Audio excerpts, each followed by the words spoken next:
The topic before us is the principle of utmost good faith, a deep dive.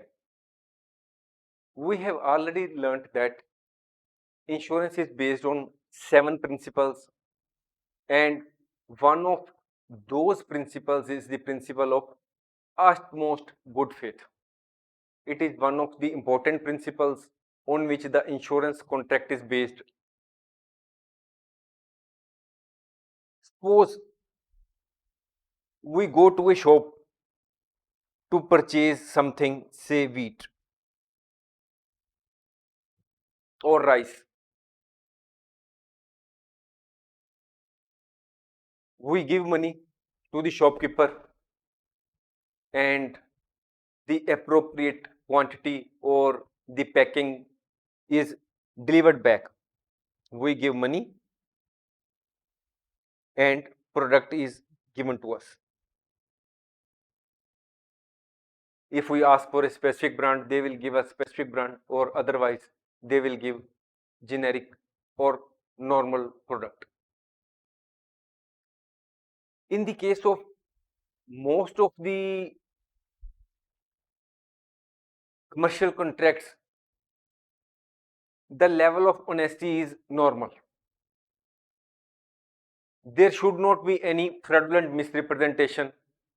The seller is not required to tell anything extra about the product you have asked, unless you specifically ask. They will not tell you anything extra. They may not tell. The seller is not obliged to tell you anything extra about the product, unless you specifically investigate or ask him about the product. In case of most of the commercial contracts, the concept or the principle of caveat emptor applies. Principle of caveat emptor means let the buyer beware. You have to, if you are a buyer, you have to ascertain the quality of the product yourself before buying the product or service. The seller will not tell you anything extra about the product unless you specifically ask about the same. The level of honesty on the part of seller is normal.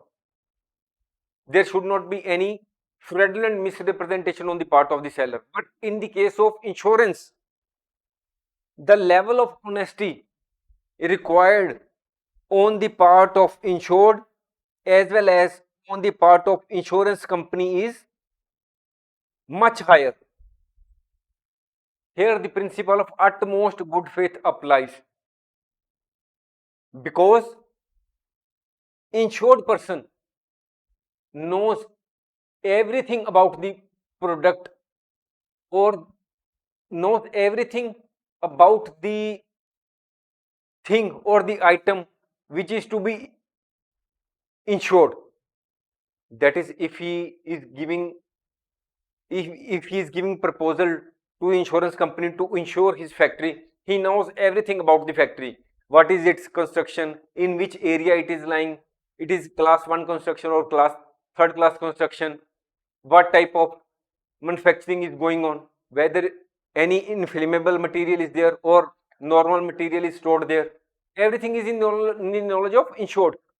So the insured is required to inform to the insurance company all the material facts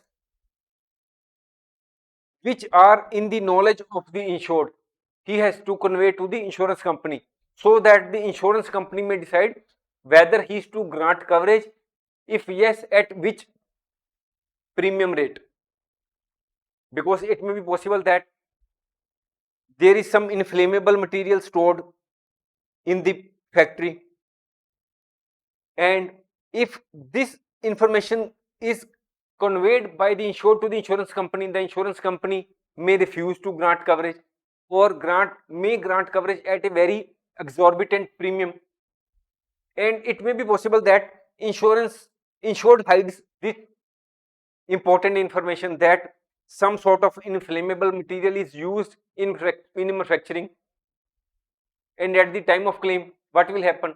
The insurance company will repudiate the claim, because the principle of utmost good faith is not observed by the insured while taking the insurance. It is not that at the time of taking insurance, the principle of utmost good faith has to be observed. It has to be observed by the insured as well as the insurance company throughout the currency of the policy. If it is informed to the insurance company that there is no inflammable material in the factory or normal working is there, then it should be there in place throughout the currency of the policy.